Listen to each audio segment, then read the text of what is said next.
Hello, welcome to the latest episode of Through the Pages. I have a wonderful political book for you today. So this is from 2018, Dawson Barrett, The Defiant, Protest Movements in Post-Liberal America.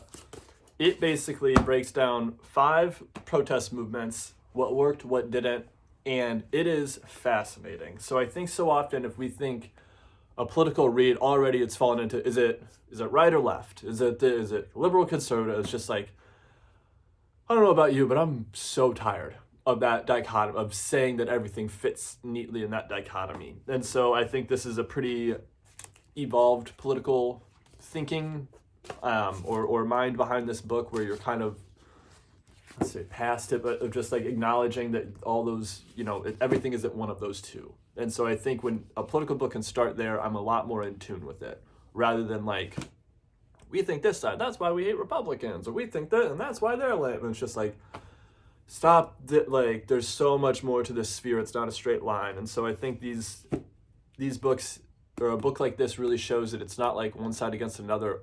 Ultimately, it's working class against the top guys. And so it's a really fascinating read on movements, both, from like the punk scene to environmentalism, and just kind of like detailing what happened. And really in-depth reporting. And I think that's the key, is that sometimes like we see the after effects of protests. We see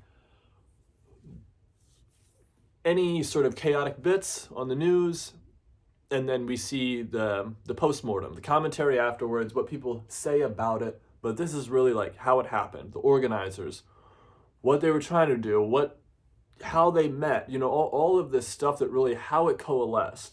And then juxtaposing one against another, and like, this one worked, this one, didn't quite do it. I think in the environmental section there was 2, and one like succeeded and the other one didn't. You can kind of see like, why did one falter? Why did the other one succeed? And it's really fascinating, because I do think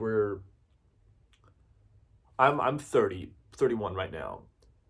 I don't think we're gonna have this same dichotomy of 2 political parties, liberal versus conservative, forever. It's gonna break. There will be protests. We're going to have to expand. And I think understanding ways of doing that, of organizing, is going to be vital. So I think if you're someone who feels a strong inclination towards politics like I do, but detests the current system, start putting books like this in your head. A time will come where this information is very useful.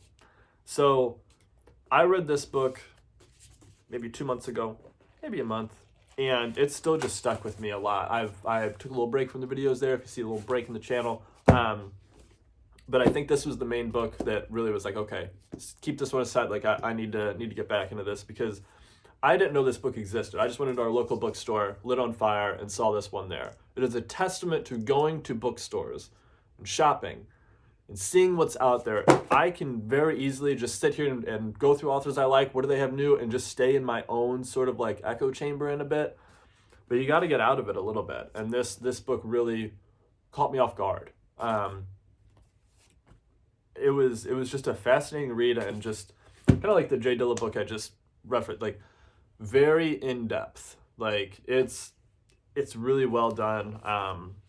It's a very forward thinking take on politics and protests. So if you have any other books along this line, protest books, things where you think that got me excited about politics, drop it in the comments.